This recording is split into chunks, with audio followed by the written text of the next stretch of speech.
अस्सलाम वालेकुम, मैं हूं अलीना फ़ारूक शेख। भारत में भारत की सिफारती पॉलिसीज़, ख़ारजा पॉलिसीज़ और फिर भारत का एक मध्यम होता हुआ सिफारती क्लाउट और असर, उसके ऊपर ये जो ईरान और अमेरिका जंग है, इसकी वजह से पैदा होने वाला पेट्रोल और गैस का शदीद बहरान, इसने भारतीय हुकूमत के लिए, बीजेपी हुकूमत के लिए मामला शदीद मुश्किल में डाल दिए हैं। कुछ इस तरह हो रहा है कि मोदी हुकूमत के ऊपर बड़ी खुलकर तनकीद हो रही है, ना सिर्फ मुखालिफिन, सियासी मुखालिफिन मोदी के, बल्कि अवाम शदीद इस वक्त बिलबिला उठी है। और वो मीडिया जो रिवायती तौर पर मोदी का बड़ा हिमायती नज़र आते हैं, हमने गाहे गाहे ये देखा है कि अंधाधुंध वहाँ पर हिमायत भी हो रही होती है मोदी हुकूमत की, इस मामले के ऊपर इस वक्त शदीद तनकीद वहाँ पर हो रही है और सवाल उठाए जा रहे हैं किस तरह से सिफारती पॉलिसी और ख़ारजा पॉलिसी चल रही है मोदी हुकूमत के दौर में। झेंप और बौखलाहट का तो ये हाल है कि पाकिस्तान के किरदार के ऊपर जो सालिसी जंग रुकवाने के लिए फैसिलिटेशन की कोशिशें हो रही हैं, उसके ऊपर हिचकिचाहट मिटाने के लिए अजीब गैर सिफारती ज़बान इस्तेमाल की जा रही है, गलीज़ ज़बान इस्तेमाल की जा रही है, बाजारी ज़बान इस्तेमाल की जा रही है। लेकिन अमूमी तौर पर हम देखते हैं इस तरह के हरबे डिस्ट्रैक्शन के लिए उनका मीडिया ही इसको यूज़ कर रहा होता है, काम कर जाते हैं किसी ना किसी तरीके से, लेकिन अब वो भी काम नहीं कर रहे। इसके ऊपर भी सब सवाल उठा रहे हैं और बाय नहीं कर रहे, खुलकर तनकीद कर रहे हैं। सवाल यहाँ पर यह पैदा होता है कि इस वक्त इन मामलात के ऊपर भारत को जिस दौर की तनकीद का सामना है, ख़ास तौर पे इंटरनली जिस तरह की तनकीद हो रही है मोदी हुकूमत के ऊपर, क्या ये मोदी को ले डूबेगी? हमें ज्वाइन कर रहे हैं इस सारी कॉन्वर्सेशन के लिए बेनज़ीर शाह साहिबा, मज़हर अब्बास साहब, एजाज सैयद साहब, इरशाद भट्टी साहब भी हमारे साथ मौजूद हैं। बेनज़ीर, आपसे आगाज़ करते हैं। हम भारत के अंदर देख रहे हैं इस वक्त बहुत बेचैनी है, बहुत तनकीद हो रही है बीजेपी हुकूमत के ऊपर, लेकिन क्या ये तनकीद वक्ती है? क्या ये तनकीद इस वक्त जो पेट्रोलियम, गैस और दीगर बहरान है, आने वाले दिनों में ऑब्वियसली इन्फ्लेशन होगी, ये उसका दबाव है या वाकई में हिद्दत इतनी है कि पॉलिसी शिफ्ट और एक हुकूमत का शिफ्ट आ सकता है? अलीना, पहली बात तो ये है कि सालिसी करना किसी भी मुल्क के लिए एक बहुत ही मैच्योर फॉर्म ऑफ डिप्लोमेसी है और किसी भी मुल्क की फॉरेन पॉलिसी के लिए एक बहुत बड़ी जीत होती है कि आप पे दोनों ममालिक, और ये एक बहुत ही कॉम्प्लेक्स सिचुएशन है जहाँ पे ईरान भी पाकिस्तान पे एतमाद कर रहा है और अमेरिका भी पाकिस्तान पे एतमाद कर रहा है। इस किस्म की सिचुएशन हमने माजी में देखी है। अक्सर कतर जो है वो निगोशिएटर और मीडिएटर के तौर पे इस किस्म की सिचुएशन में वो आते थे, लेकिन इस वक्त पाकिस्तान का एक सेंट्रल रोल होना और ऑन द टेबल बैठना जब मीडिएशन हो रही है, चाहे वो फर्स्ट फेज ऑफ निगोशिएशंस हो सकता है कल को ये जो बातचीत है ईरान और अमेरिका के दरमियान टर्की में हो जाए या कायरो में हो जाए, वो इररेलेवेंट है। बात ये है कि अभी इस वक्त फर्स्ट फेज ऑफ निगोशिएशंस में पाकिस्तान का एक सेंट्रल रोल होना एक बहुत ही बड़ी डिप्लोमेटिक जीत है हमारे लिए। और अगर ये मामला हल होता है लीना, इससे सिर्फ पाकिस्तान को फायदा तो नहीं होगा, इसको तो पूरी दुनिया को इससे फायदा होगा, क्योंकि इस वक्त ईरान और अमेरिका की जो जंग है वो एक ग्लोबल क्राइसिस है। इससे तो भारत को भी फायदा होगा, क्योंकि ये जो एनर्जी क्राइसिस है, ये जब मामला जितनी जल्दी हल होगा तो पूरी दुनिया को इससे फायदा होगा। तो मेरे ख्याल से this is very important to note कि हमारा इस वक्त एक सेंट्रल रोल है।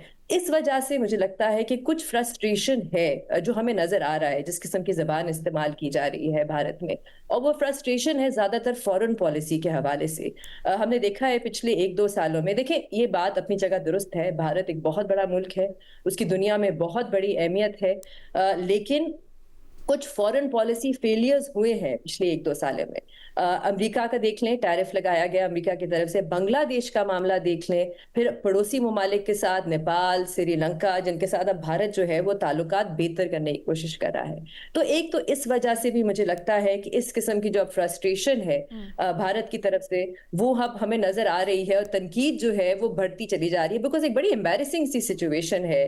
क्योंकि इस वक्त तो भारत भी इस पोजीशन में हो सकता था मीडिएटर के तौर पे। भारत के इजराइल के साथ भी अच्छे ताल्लुकात हैं, अमेरिका के साथ भी अच्छे ताल्लुकात हैं, ईरान के साथ भी हैं, लेकिन एक ऐसा मुल्क, ये हमें याद रखना चाहिए कि भारत की एक बड़ी नॉन अलाइनमेंट पॉलिसी रही है, लेकिन हमने देखा है कि इस वक्त नरेंद्र मोदी की हुकूमत में कॉन्ट्रडिक्शन है। कि आपकी एक नॉन अलाइनमेंट पॉलिसी रही है, लेकिन आप बहुत करीब होते जा रहे हैं इजराइल के। फिर यूक्रेन और रशिया के मामले में भी भारत ने, नरेंद्र मोदी ने खुद बल्कि एक मीडिएटर के तौर पे वो कोशिश की मीडिएट करने की। तब तो पाकिस्तान की तरफ से इस किस्म की कोई अल्फाज नहीं या कोई जबान इस्तेमाल नहीं की गई। तो एक कॉन्ट्रडिक्शन भी है जिसकी वजह से भारत को नुकसान हुआ है कि ना इस वक्त ईरान भारत को इस मामले में इन्वॉल्व कर रहा है और ना ही अमेरिका इन्वॉल्व कर रहा है, और जिसकी वजह से इस वक्त वो एक इररेलेवेंट पोजीशन में है भारत। जहां तक वोटर्स की बात है और कल को इलेक्शन में क्या होगा, मुझे नहीं पता कि फॉरेन पॉलिसी जो है वो वहां पे वोटर्स के लिए कितनी अहमियत रखती है। क्या वो इस बेसिस पे वोट करते हैं नहीं करते, हमें देखना पड़ेगा आने वाले दिनों में कि ये किस तरह ट्रांसलेट करता है ऑन द ग्राउंड। एजाज, क्या है फॉरेन पॉलिसी का मामला दीगर इश्यूज़ को और एस्पेक्ट्स को भी मुतासिर कर रहा है? इंटरनल पॉलिसी को किस तरह से रोज़मर्रा के मामलात ये हुकूमत चला रही है और चल रहे हैं, और क्या इसका असर इवेंचुअली लोगों की पसंद नापसंद पर हो सकता है इस हुकूमत से मुतल्लिक? अलीना, बहुत बहुत शुक्रिया। अलीना, बहुत अहम टॉपिक है जिसे आज आपने चुना है, और इस टॉपिक पे आमतौर पे बात नहीं होती। पाकिस्तान और हिंदुस्तान की जो सियासत है, कौमी सतह की सियासत, उसमें एक बुनियादी फर्क देखने में आया है, और वो बुनियादी फर्क ये है कि पाकिस्तान की कौमी सतह की जो पॉलिटिक्स है उसमें फॉरेन पॉलिसी एक बहुत बड़ा अहम जुज्व है, जबकि पाकिस्तान की जो कौमी सतह की पॉलिसी में फॉरेन पॉलिसी इतना अहम जुज्व नहीं है। हालिया सालों में आप देख लें, भारत की जो इंतखाबात हुए हैं उसमें पाकिस्तान एक बहुत बड़ा इशू बनाकर पेश किया जाता रहा है मुख्तलिफ जमातों की तरफ से। पाकिस्तान में इंडिया मुखालिफ उस तरह से जज्बात नहीं है, और ना ही पाकिस्तान की सियासी जमातें आमतौर पर इंडिया मुखालिफ कोई एजेंडा बनाकर पूरी कैंपेन चलाती हैं। तो मौजूदा जो बीजेपी की गवर्नमेंट है, हालांकि नरेंद्र मोदी जो कि भारत के प्राइम मिनिस्टर हैं, इन्होंने हिंदुस्तान के लिए बड़ा काम किया है। हिंदुस्तान की जो आज की तरक्की है, ये मनमोहन सिंह का जो फार्मूला था इकोनॉमी को आगे लेकर जाने का, उस फार्मूला को इन्होंने आगे बढ़ाया है, उस पॉलिसी को आगे बढ़ाया है, और उसके डिविडेंड इन्होंने लिए भी हैं। लेकिन जब फॉरेन पॉलिसी आई तो आप देखिए कि हालिया सालों में जो 3-4 बड़े आप ये कह लें डिबैकल्स हुए हैं, वो हिंदुस्तान के साथ हुए हैं। आप अगर इंटरनेशनल सिनेरियो के ऊपर जाएं तो आप देखिए कनाडा ने हिंदुस्तान का हाई कमिश्नर, हिंदुस्तान के जो डिप्लोमेट्स हैं उनको नापसंदीदा शख्सियत करार देकर निकलने की बात की। मैंने और आपने देखा, हम सब ने देखा कि किस तरह कनाडा और हिंदुस्तान के ताल्लुकात खराब हुए। फिर अगर चाइना की बात करें तो चाइना के साथ भी उनके ताल्लुकात कोई इतने अच्छे नहीं थे, और उसकी बहुत सारी वजह उनके बॉर्डर का इशू भी है, और पाकिस्तान को भी वो समझते हैं कि 2025 में जो पाकिस्तान और हिंदुस्तान का जो स्टैंड ऑफ हुआ, उसमें वो चाइना को करार देते रहे कि जी चाइना पाकिस्तान के साथ मिला, और फिर बाद में उसको जोड़ने की भी कोशिश उन्होंने की, ये नहीं कि जोड़ने की कोशिश नहीं की। फिर अगर आप रीजन में आए तो पाकिस्तान के साथ तो एक थ्रू आउट सिलसिला चल ही रहा है, लेकिन आप देखिए बांग्लादेश के साथ जो एक बहुत बड़ा डिबैकल हुआ 2024 में शेख हसीना साहिबा की वजह से, और जब शेख हसीना निकली और वो गई भी हिंदुस्तान में, तो अभी भी उसको वो जो डैमेज हुआ है उसको रिपेयर करने की कोशिश कर रहे हैं बांग्लादेश के साथ। फिर नेपाल में ये डैमेज हुआ उनका, नेपाल के साथ अगर आगे आप चले जाए तो मालदीव्स के साथ भी उनका एक जिसे कहते हैं कि जो रिलेशनशिप थी वो बड़ी टेंस नजर आई। स्टेट टू स्टेट रिलेशनशिप्स में बड़े सख्त बयानात दोनों तरफ से हमने देखे, और मालदीव्स ने पहली दफा पब्लिकली आकर कहा कि हम जो कंट्रोलिंग जो अगर किसी के ज़हन में ये है कि कोई हमें कंट्रोल करे तो वो हमें काबिल कबूल नहीं है।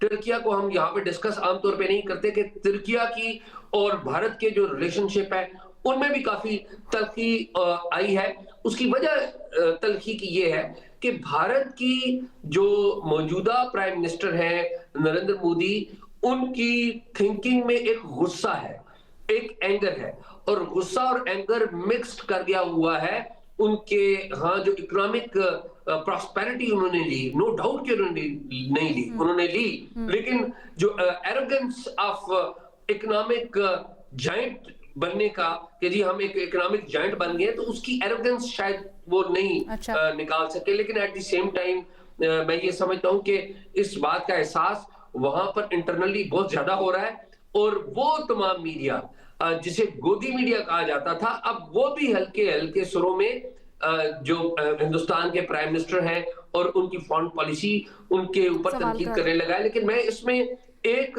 बात जरूर करूंगा, और मैं जाती तौर पे मैं इस प्लेटफॉर्म पे आज हमारे हिंदुस्तान के साथ जितने भी बुरे ताल्लुकात हो, अच्छा। मैं जाती तौर पे इस बात का हामी हूं प्लीज कि ब्रीफली एज हिंदुस्तान पॉसिबल। में कोई भी हुकूमत हो, चाहे वो नरेंद्र मोदी साहब हो, चाहे वो मनमोहन सिंह हो, ठीक है। चाहे वो वाजपेयी हो, पाकिस्तान के उनके साथ बहुत बेहतर ताल्लुकात होने चाहिए। लेकिन मैं इस सारे मामले में मोदी साहब से ज्यादा जिम्मेदार जयशंकर साहब को कहूंगा, जो कि एक कैरियर डिप्लोमेट रहे हैं और कैरियर absolutely, डिप्लोमेट होके वो वजीर बने, और जो बात उन्होंने पाकिस्तान के हवाले से कही, और आपको पता कि हम Okay. पाकिस्तान की फॉरेन पॉलिसी पे कितने तनकीद करते हैं, पाकिस्तान की गवर्नमेंट पे, पाकिस्तान की एस्टैब्लिशमेंट पे, और मैं ये एक्सपेक्ट कर रहा था कि इतना गैर जिम्मेदाराना बयान जो जयशंकर साहब ने दिया, उसका जवाब पाकिस्तान किस तरीके से देगा। और मेरे लिए ये बड़ी खुशगवार बात थी जब पाकिस्तान की वजारत खारजा के तर्जमान ताहिर हुसैन इंदराबी ने बड़ा पुरवकार जवाब दिया। उन्होंने किसी किस्म की कोई गाली नहीं दी, किसी किस्म की कोई बदतमीजी नहीं की, और उन्होंने कहा कि हम जो है एक जिम्मेदार रियासत है और हम पुरवकार तरीके से रहना इसको जानते हैं। रिस्पॉन्ड अच्छा, ये सारी वो डिप्लोमेसी सर मुझे की तमाम एज सब एब्सोल्युटली बड़ा अच्छा आपने तज्जिया तबसरा किया। बिल्कुल मुझे एज ब्रीफली एज पॉसिबल ये बता दें, ये जो सारा कुछ आपने हालात व वाक़यात बताए, क्या किस हद तक ये मुतासिर कर सकता है, असरअंदाज हो सकता है हुकूमत के ऊपर, या आपको लगता है इतना फ़र्क नहीं पड़ेगा? नहीं, हुकूमत इससे मुतासिर हुई है और हुकूमत डिफेंसिव मोड में है हिंदुस्तान के अंदर। Okay. और मुझे इस बात का एहसास हो रहा है, और मुझे लगता ये है कि जो बीजेपी की गवर्नमेंट है वो अपना पॉलिसी रिव्यू जरूर करेगी। अच्छा। वो ना सिर्फ अपने फॉरेन पॉलिसी के ऊपर रिव्यू करेगी, बल्कि जो बाकी ममालिक हैं उनके साथ ताल्लुकात के हवाले से जो लैंग्वेज वो इस्तेमाल कर रहे हैं उसके हवाले से लाजमी रिव्यू करेगी। और अगर वो रिव्यू नहीं करते तो मैं ये समझता हूं कि ये भारत के लिए और भारत के पार्लियामेंट के लिए और भारत के लोगों के लिए कोई अच्छी खबर नहीं है, और खुद बीजेपी के लिए भी अच्छी खबर नहीं है। आई बिलीव कि वो रिव्यू ठीक है। एजाज साहब, आपका पॉइंट आ गया। इरशाद भट्टी साहब, आप कहिएगा, आप इस सारे मामले को किस तरह देखें? कल भी हमने इसके ऊपर ब्रीफली बात की थी, जो जयशंकर ने स्टेटमेंट दी, बट इसके असरात आप क्या देख रहे हैं भारत के अंदर? मैडम शेख, ये चीज़ और आना बनती थी, इस तरह का इजहार बनता था, मगर इस लो लेवल का उस पर दुख है।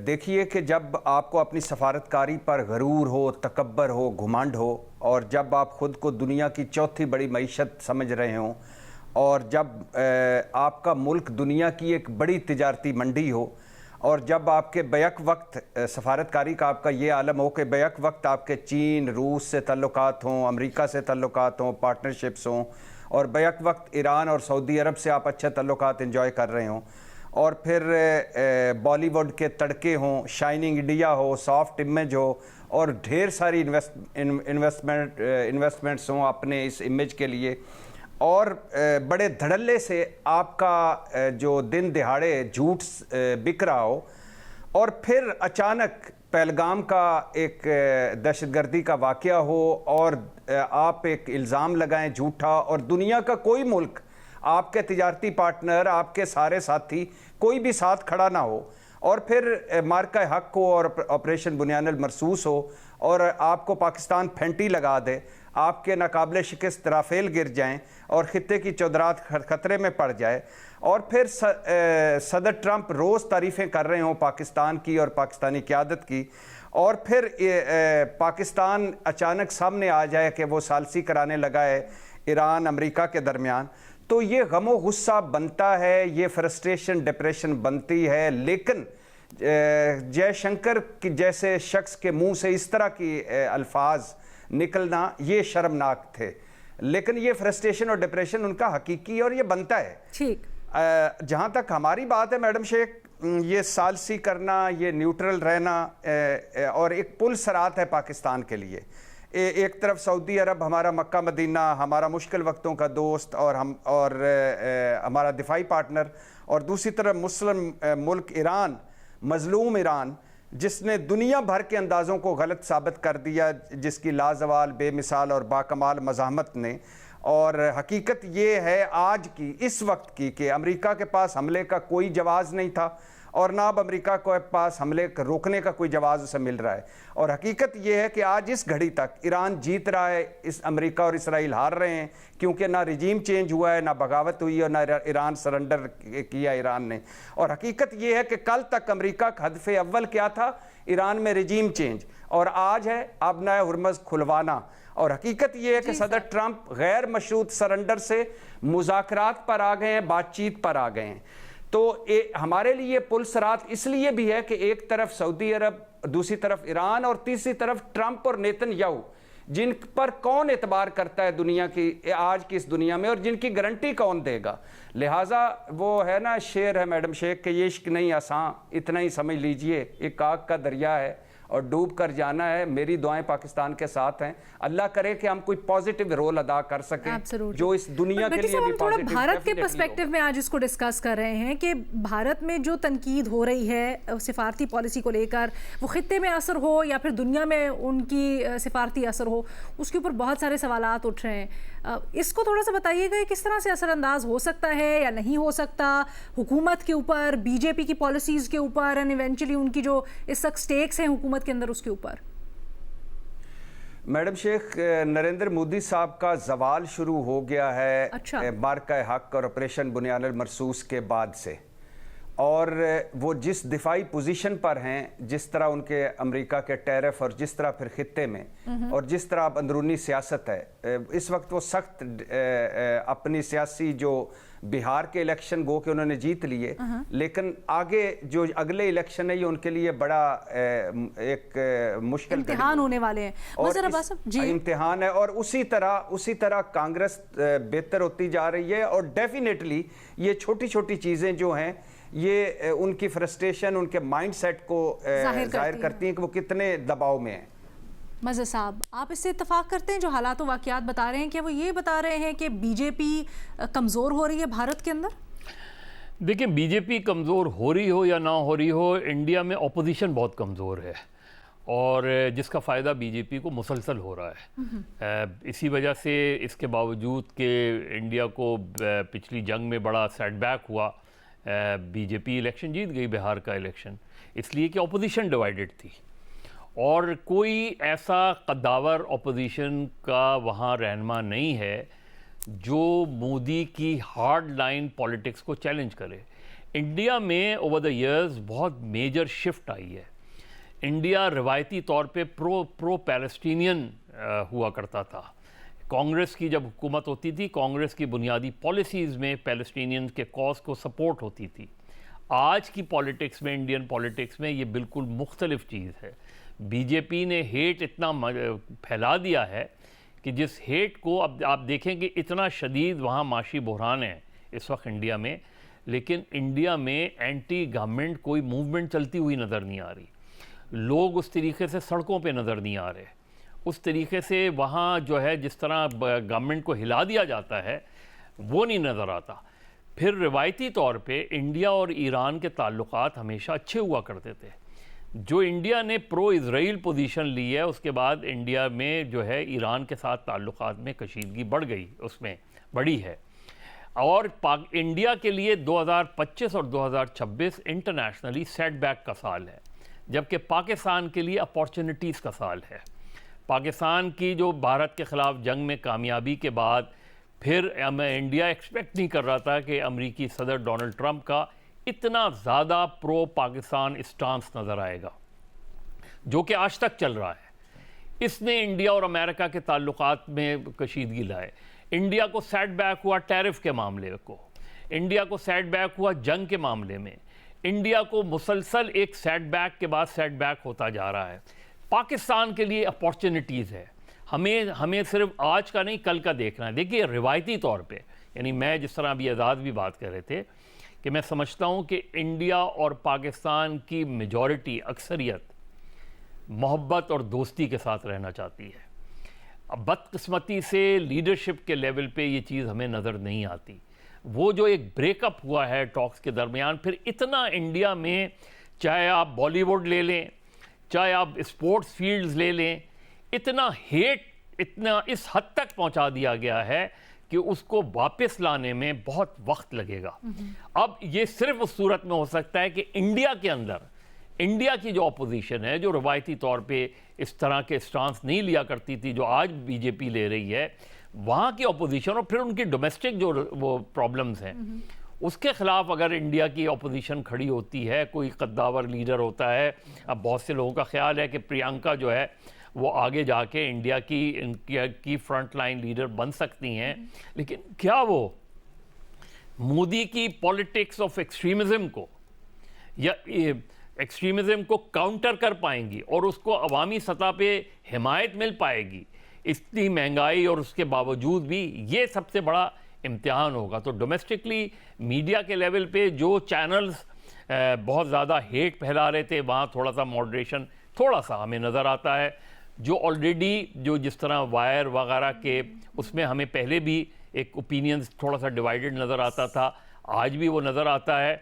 लेकिन देखना यह है कि ये साल के एंड में, यानी ये जो इस वक्त ईरान का कॉन्फ्लिक्ट चल रहा है और जिसमें पाकिस्तान का एक मरकज़ी रोल नज़र आता है, ये जंग में अगर पाकिस्तान सालिसी के किरदार अदा करने में कामयाब होता है और जंग बंदी होती है या जंग ख़त्म होती है, तो पाकिस्तान का रोल और बढ़ेगा और इंडिया जो है एक मरतबा जो इस वक्त एक इररेलेवेंट सिचुएशन नज़र आ रही है, इंडिया का मज़ीद सेटबैक जो है वो हो सकता है। देखना यह कि हम अपनी पॉलिसीज़ को किस तरीके से ट्रांसफॉर्म करते हैं। अच्छा, दो चार चीजें सारी कॉन्वर्सेशन से, इसको मैं सेकंड राउंड में भी लेके जाना चाहती हूँ, लेकिन आपने बड़ा एक बात कही, आपने कहा कि उस तरह से मोदी की जो पॉलिसीज़ हैं या फिर इस वक्त जो क्राइसिस चल रहा है उसके खिलाफ आवाज़ें नहीं उठी। अभी थोड़ी देर पहले इस प्रोग्राम से पहले मैं देख रही थी जब इंडियन चैनल्स, तो वहाँ पर तो दिखाया जा रहा है कि किस तरह से लोग सड़कों के ऊपर मौजूद हैं, गैस स्टेशन की लाइनों में लगे हैं, लेकिन उनको कुछ मिल नहीं रहा और गम गुस्सा है।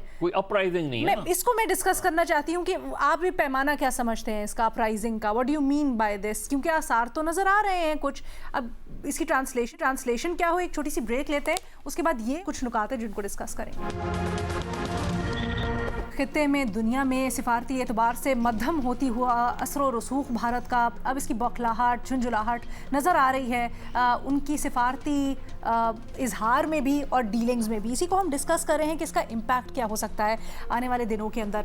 बेनज़ीर, ब्रेक पे जाने से पहले जिस तरह ये कॉन्वर्सेशन हो रही थी, दो चीज़ें निकलती हैं इससे। एक तो इस वक्त जो तनकीद हो रही है उसको आप किस तरह डिसाइफर करेंगी? क्या वो इतनी शदीद है कि हुकूमत के ख़िलाफ़, या मज़हर अब्बास साहब जिस तरह कह रहे थे कि किसी अपराइजिंग में या टेंजिबल रिजल्ट में ट्रांसलेट हो सके? दूसरा, कल हमें महमल ने बताया कि उनके ज़राए कहते हैं कि अंदरूनी तौर पर भी पार्टी के अंदर तनकीद हो रही है मोदी और उनकी इंतज़ामिया की पॉलिसीज़ के ऊपर। आप इससे मुतल्लिक क्या देखती हैं? क्या बीजेपी खुश है जिस तरह से हुकूमत चल रही है, वहाँ पर भी कुछ क्लैशेस हैं? अलीना, एक तो जो मीडिया में तनकीद हो रही है वो इस वजह से हो रही है क्योंकि अब तो ये एक फैक्ट है कि पाकिस्तान का एक मीडिएटर के तौर पे एक रोल है, और ये फैक्ट जो है इसको अब आप स्पिन नहीं कर सकते। ये इंटरनेशनल मीडिया में भी हो रहा है रिपोर्ट, ये ट्रंप इंतजामिया के जो ऑफिशियल्स हैं वो भी कांग्रेस के सामने बैठ के ये बात कर रहे हैं कि हम पाकिस्तान के जरिए जो है वो अपने पॉइंट्स जो हैं वो भेज रहे हैं ईरान। दूसरी बात जो इंटरनली पार्टी में तनकीद हो रही है, बिल्कुल हो रही होगी फॉरेन पॉलिसी के हवाले से। मेमल जैसे ये बता रही थी कि वहाँ पे जर्नलिस्ट को रोका भी गया कि वो ये अल्फाज जो है वो ना रिपोर्ट करें, तो प्रेशर भी डालने की कोशिश की। लेकिन मुझे लगता नहीं है कि अभी इतनी जल्दी कोई चेंज आएगा। इलेक्शन में बहुत टाइम है। वहाँ पे बिल्कुल हमने देखा है, वीडियोस भी आ रही है कि लंबी लाइनें लगी हुई हैं, लेकिन बहुत से ममालिक में ऐसे हालात हैं, तो अभी बहुत वक्त है और चीज़ें बदलने में भी बहुत टाइम लगता है। पिछली बार भी इलेक्शन में फॉरेन पॉलिसी बिल्कुल एक मेन पॉइंट रहता है इंडिया में, लेकिन असल जो इशू होता है जिस पे हमने देखा कि इलेक्शन जीतती हैं पॉलिटिकल पार्टीज, वो तो इकोनॉमी ही होती है और मईशत होती है। तो अब देखना पड़ेगा कि आने वाले दिनों में भारत में जो है वो क्या मेन टॉपिक होता है जिसकी वजह से इलेक्शन जो है वो। एक और चीज़, क्या इस दफ़ा फॉरेन पॉलिसी ने इकोनॉमी को भी अफेक्ट नहीं किया? जैसे टैरिफ्स का मामला था तो उसके ऊपर भारत को बहुत धचका पहुंचा है। अलिया, लेकिन नेगोशिएशंस भी चल रही हैं उस मामले पे, तो मेरा ख्याल से वो एक फाइनल वर्डिक्ट नहीं है। और जहां तक एनर्जी क्राइसिस की बात है, वो इस वक्त पूरी दुनिया में जो है एनर्जी क्राइसिस है, जो इस वक्त सबके आउट ऑफ कंट्रोल है, सिर्फ अमेरिका के हाथ में है। तो मुझे नहीं लगता इस वक्त कहना, अभी कहा जा सकता है कि इस वक्त जो है कोई बहुत ज्यादा कोई इफेक्ट होगा बीजेपी को। अच्छा, एक बड़े ऑप्टिमिस्टिक नज़रिए का इजहार किया मज़हर साहब ने भी, एजाज़ ने भी, और कमोबेश हम लोग इस पैनल के ऊपर बैठ के एक बड़ी नुआंस्ड अप्रोच भी लेते हैं पाकिस्तान और इंडिया के रिलेशंस हों या फिर इस खित्ते में जनरली दोनों की जो पावर बैलेंसिंग है उससे मुतल्लिक। बट एजाज़, ये भी हमेशा देखा गया है कि भारत की तरफ से बड़ी जारे पॉलिसी रहती है। क्या इसके चलते ख़ासकर बीजेपी की पॉलिसीज़ को देख के माहौल आप समझते हैं बेहतर होगा, या फोर्सिबल फ्यूचर में यही रहेगा कि खित्ते में दोनों में से कोई एक ही चौधरी हो सकता है, दोनों एक साथ सर्वाइव नहीं कर सकते? देखिए, दोनों को सरवाइव तो एक साथ करना पड़ेगा। हमें भारत के ऊपर जितना मर्जी एतराज हो, भारत को पाकिस्तान के ऊपर जितना मर्जी एतराज हो, हम पड़ोसी तब्दील नहीं कर सकते। लेकिन देखिए, हमारे यहाँ हम एक तरफ को देखते हैं, हम भारत को बहुत ज्यादा तनकीद करते हैं, लेकिन हम अपने मामलात को भी नहीं बाज़ औक़ात देखते। अगर आप ट्रैक रिकॉर्ड देख लें, आप जब वाजपेयी साहब आए थे लाहौर में, 1997 ऑनवर्ड्स आप देख लीजिए, आज तक 98 से लेकर आज तक जो बड़े बड़े वाकयात हैं, आप देखिए कि जो कारगिल हुआ था उससे नुकसान किसको हुआ था? पाकिस्तान को नुकसान हुआ। एजाज, अभी जैसे मज़हर साहब कह रहे थे ना कि जिस नहज पर अब मामला पहुंच गए हैं, खासकर बीजेपी के दौर में, उस नफरत को निकालने में बड़ा अरसा लग जाएगा और अभी तक उनको अपोजिशन से कोई ऐसी आसार नहीं नजर आते कि वो इसका काउंटर कर सकें। अलीना, खाली ये नहीं है, कांग्रेस के जो राहुल गांधी हैं, आप अगर उनकी स्पीचेस देखें तो मुझे जाती तौर पे राहुल गांधी में बड़ा पोटेंशियल नजर आया, मुझे लगे वो बड़े वाइब्रेंट हैं, लेकिन फॉरेन पॉलिसी के इशू पे मुझे लगा कि कहीं ना कहीं वो कांग्रेस की जो ट्रेडिशनल पॉलिसी है उसको छोड़कर वो बीजेपी की जो पॉलिसी है उसके ऊपर चले गए हुए। हालांकि राहुल गांधी ने रिसेंटली बड़ा गेन किया है, लेकिन जब फॉरेन पॉलिसी का मामला आया तो उन्होंने भी वही रवैया अख्तियार करने की कोशिश की जो बीजेपी ने की।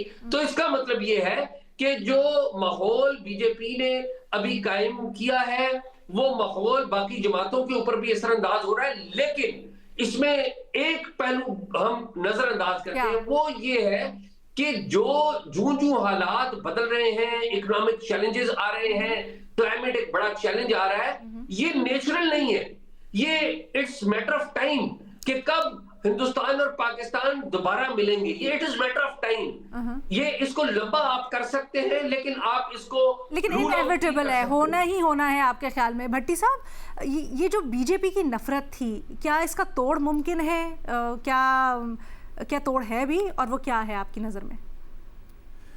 मैडम शेख, बिल्कुल तोड़ मुमकिन है, और ये टूट जाता है ये सारा जो आप बुत बनाते हैं। देखिए, 2-4 एक्सटर्नल फैक्टर्स जिनको हम डिस्कस कर चुके हैं और कर रहे हैं कि अमेरिका भारत ताल्लुकात पहले जैसे नहीं रहे, कम अज़ कम ट्रंप साहब और मोदी साहब के होते हुए तो ये ताल्लुकात अप एंड डाउन होते रहेंगे। दूसरा, ईरान से पहले जैसे भारत के ताल्लुकात नहीं रहे। तीसरा, बांग्लादेश से भारत तकरीबन आउट हो चुका है। चौथा, मार्का हक, ऑपरेशन बुनियान अल मरसूस। ये तो 4 बड़े हो गए बाहर के। अंदर क्या है, जैसे अभी आप कह रहे हैं, लंबी लंबी लाइनें हैं तेल और गैस की, किसानों का मामला है, बेरोज़गारी की शरह ज़्यादा हो रही है, और नफ़रत और तकसीम की एक उम्र होती है, खौफ और डर की एक उम्र होती है। मोदी का बुत जो था वो टूटना शुरू हो गया है और मोदी का खौफ आहिस्ता आहिस्ता ख़त्म हो रहा है। आप डरा कर, धमका कर और नफरत पर बहुत ज्यादा अरसा हुक्मरानी नहीं कर सकते। मज़हर साहब इसे इत्तेफाक नहीं करते ना। मज़हर साहब कहते हैं उनको इस वक्त तोड़ नजर नहीं आ रहा। मज़हर साहब देखिए, हेट जो है ना, हेट फैलाना बहुत आसान होता है, और उसकी चूँकि आपका जो इस वक्त पूरा मीडिया है, नेगेटिविटी ऑलवेज सेल, ये सबसे बड़ी, आप इसको से एग्री करें डिसएग्री करें, but this is the fact कि मीडिया में नेगेटिविटी जो होती है वो बहुत जल्दी सेल की जाती है। उसमें जो पाकिस्तान और इंडिया का बड़ा बुनियादी सियासी फ़र्क है वो ये है कि इंडिया में पॉलिटिक्स ऑफ हेट को इलेक्टोरल सपोर्ट मिलती है, पाकिस्तान में पॉलिटिक्स ऑफ हेट को इलेक्टोरल सपोर्ट नहीं मिलती। वरना अगर आप देखें कि पाकिस्तान के जितने प्राइम मिनिस्टर्स गुजरे हैं जी। और पिछले अगर हम 3 प्राइम मिनिस्टर्स को भी ले लें, आप जो हमारे मेन लीडर्स रहे हैं, आप बेनज़ीर भुट्टो को ले लें, नवाज़ शरीफ को ले लें, इमरान खान को ले लें, they all wanted friendly relationship with India. उन्होंने इनिशिएटिव भी लिए, ये सब कुछ की, कुछ बीच में हमारी कुछ लोगों की गलतियां भी थीं, लेकिन इस सब की वजह से जो काउंटर हुआ वो उधर से मोदी का राइज जो है वो बेसिकली पाकिस्तान इस पूरे रीजन को पीस को डैमेज किया उसने, क्योंकि उनकी पॉलिटिक्स रिवॉल्व ही हेट टू पाकिस्तान करती है, उनकी पॉलिटिक्स रिवॉल्व ही हेट टू मुस्लिम्स करती है। आप ये क्यों नहीं देख रहे कि इसका कुछ तोड़ निकलता हुआ या इसका ये डिफ्यूज़ होती हुई नफरत, क्योंकि जैसे अभी भट्टी साहब भी कह रहे थे, एजाज ने भी कहा कि कुछ आसार तो ऐसे मिलते हैं वो कि सिर्फ उस सूरत में होगी जैसे पाकिस्तान को अगर बहुत ज़्यादा सक्सेस मिलती है, पाकिस्तान और ज़्यादा सक्सेस मिलती है। वैसे तो ये काउंटर भी हो सकता है ना कि पाकिस्तान की जितना सक्सेसफुल होगा उतना इंडिया, लेकिन फिर बीजेपी, लेट्स नॉट से इंडिया, बीजेपी की फ्रस्ट्रेशन बढ़ेगी कि बीजेपी की फ्रस्ट्रेशन में मसला क्या होता है, जो फ्रस्ट्रेटेड लोग होते हैं वो अनप्रेडिक्टेबल होते हैं, लाइक डोनाल्ड ट्रंप, जो उनकी वो फ्रस्ट्रेशन में कोई भी एडवेंचर कर सकते हैं। उस एडवेंचर में टाइम, अब अगर उधर से कोई एडवेंचर होता है तो उसका जवाब उनको मिल गया था, लेकिन उसके बावजूद भी feel free to interject Benazir Ejaz. मैं तो सिर्फ ये कहता हूं कि देखिए ये जो इस वक्त मुझे जो कांग्रेस में प्रॉब्लम नजर आ रही है, इंडिया की ऑपोजिशन में प्रॉब्लम नजर आ रही है, कोई ऐसा लीडर नहीं नजर आ रहा इंडिया में जो उस लेवल पे जाके उसको काउंटर करे। राहुल गांधी भी अंडर प्रेशर आ जाते हैं, बाकी जो कांग्रेस के लोग हैं वो भी अंडर प्रेशर लगाते हैं, बाकी इंडिया में जो डिवाइडेड ऑपोजिशन है उसकी वजह से बीजेपी की स्ट्रेंथ जो है वो ज़्यादा से ज़्यादा बढ़ती है। कंक्लूडिंग रिमार्क्स पे नज़ीर। अलीना, मैं शायद थोड़ी सी ऑप्टिमिस्टिक भी हूँ इन मामलों में। मुझे लगता है कि कॉपरेशन के बगैर आगे बढ़ा ही नहीं जा सकता। कॉपरेट एट सम पॉइंट तो करना पड़ेगा, क्योंकि मेरी राय में जो सबसे बड़ा खतरा है इन दोनों ममालिक को, भारत को और पाकिस्तान को, वो है क्लाइमेट चेंज। उसमें बॉर्डर्स कोई मायने नहीं रखते। एट सम पॉइंट आपको कोऑर्डिनेट करना पड़ेगा, क्योंकि ये दोनों ममालिक जो हैं ये बहुत ही वनरेबल हैं, तो इसके बगैर तो आगे आप बढ़ ही नहीं सकते। तो एट सम पॉइंट कोऑर्डिनेशन की जरूरत पड़ेगी। ठीक है, अब ये वक्त कब आता है, कैसे आता है, हमारे तज्जियाकारों की आपने इसके ऊपर राय जानी। मोदी का असर क्या कम होगा, इस वक्त जो हालात वाक़यात चल रहे हैं, इसके लिए थोड़ा सा इंतज़ार करना पड़ेगा। कमोबेश सभी की इसके ऊपर ये राय है। वो होगा कब, कितनी जल्दी या कितनी देर, इसके ऊपर थोड़ा सा डिफरेंस ऑफ ओपिनियन पाया जा रहा है। इस डिबेट को यहीं पे कंक्लूड करते हैं, क्योंकि हमने एक ब्रेक लेनी है और ब्रेक के बाद इंतहाई अहम इशू हमने डिस्कस करना है, मेरे ज़ाती तौर पे दिल के बड़े करीब, और आप सबको इसके ऊपर बात करनी चाहिए और इसको सुनना चाहिए। So stay tuned. Welcome back.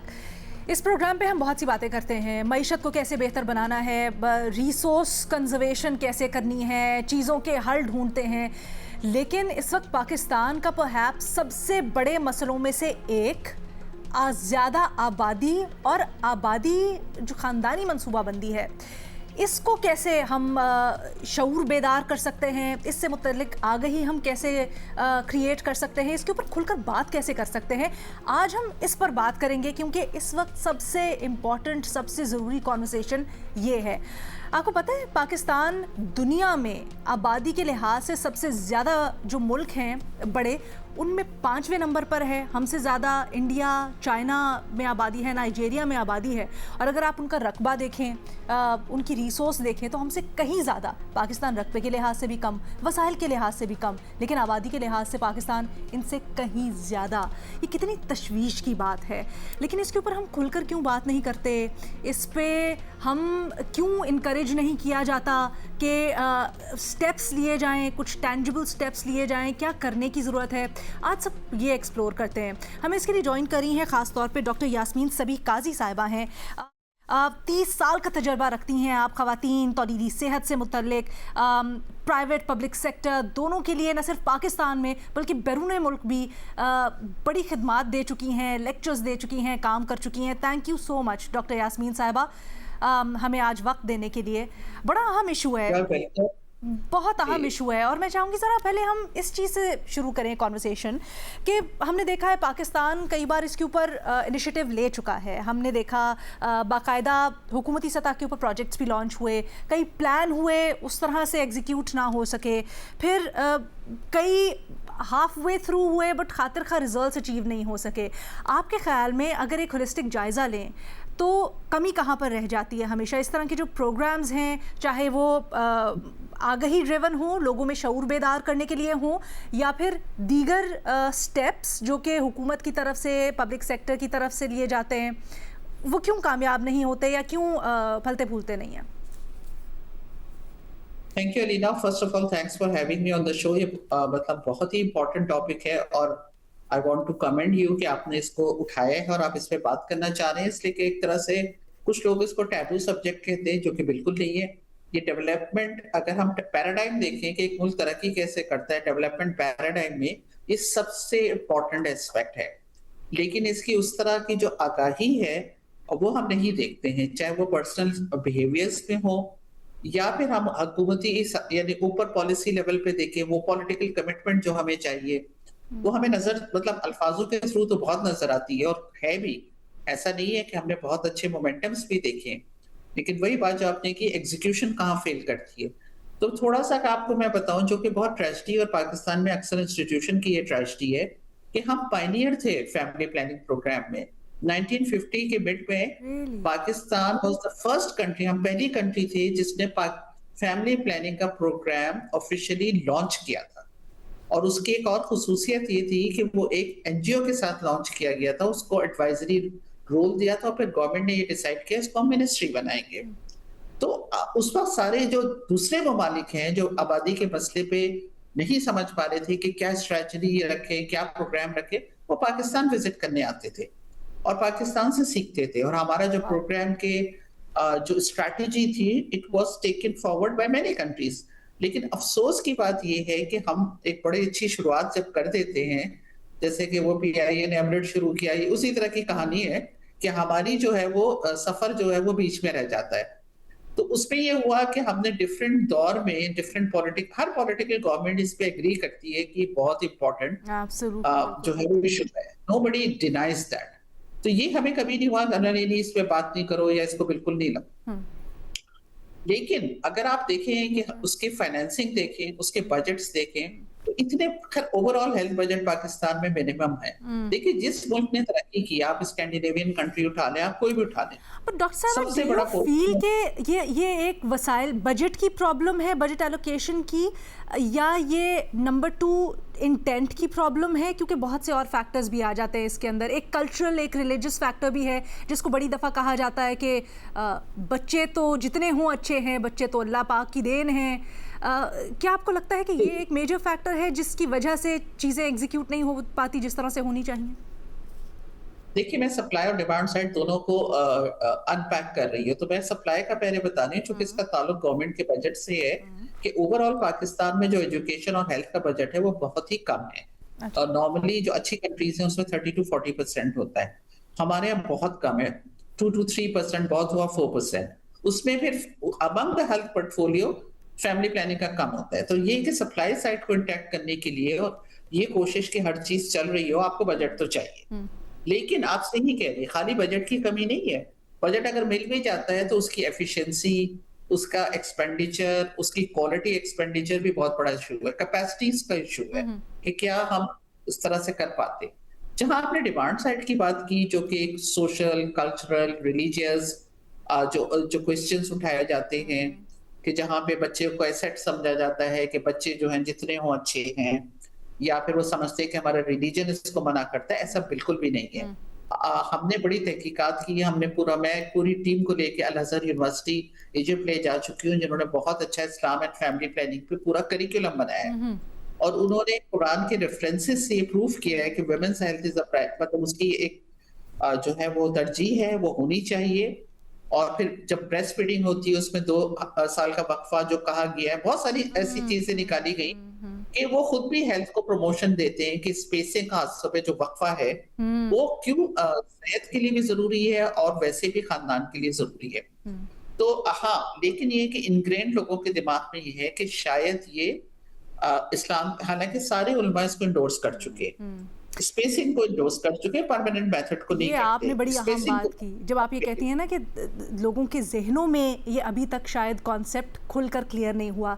ये जो पूरी की पूरी जंगजियों की कैंपेन है जिसके तहत वक्फा, जिसके तहत आज हम ये काविश भी कर रहे हैं, इसका मकसद ही यही है। आज इस प्रोग्राम में इस मौजू को रखने का भी मकसद यही है कि हम बड़ी दफ़ा ना हिचकिचाहट महसूस करते हैं, सिर्फ ऐसा नहीं कि पब्लिकली इसके ऊपर बात करने के, प्राइवेटली भी अक्सर मियाँ बीवी भी इस मौजू के ऊपर बात कभी कबाहत, हिचकिचाहट या उस तरह से ओपनली बात नहीं करते। अब वक्त आ गया है कि हम इन चीज़ों को खुलकर बात करें। इसमें कोई कबाहत नहीं है, ये एक बड़ा फितरी मामला है और ज़रूरी मामला है बात करने के लिए। बचपन में हम देखा करते थे कि एड्स आते होते थे इससे मुतल्लिक, आगाही से मुतल्लिक, वो भी बड़े कॉन्वर्सेशन स्टार्टर्स होते थे जिसके अंदर कुछ नहीं तो क्यों ही मिल जाता था आपस में एक बात करने के लिए, कॉन्वर्सेशन को स्टार्ट करने के लिए। फिर हमने देखा कि वो भी कुछ वजूहात की वजह से महदूद कर दिए गए, अब हम वो नहीं देखते। अब तो मुख्तलिफ forms of mediums of communication आ गए, तो क्या ही अच्छा हो कि हम खुलकर इसके ऊपर बात करें। फैमिली प्लानिंग किस तरह से आपकी सेहत, आपके वसाइल, जनरली आपका जो वेलबींग और लाइफस्टाइल है उसको बेहतर कर सकता है, इसके मुख्तलिफ पहलुओं को एक्सप्लोर करें। आज इसकी पहली काविश थी, हम आने वाले दिनों में भी कोशिश करेंगे इसको मुख्तलिफ जावियों से एक्सप्लोर करते रहें। बहुत शुक्रिया डॉक्टर यास्मीन सबी काजी साहिबा आपके वक्त के लिए। आज के प्रोग्राम से इतना ही, इजाज़त दें, अल्लाह हाफ़िज़।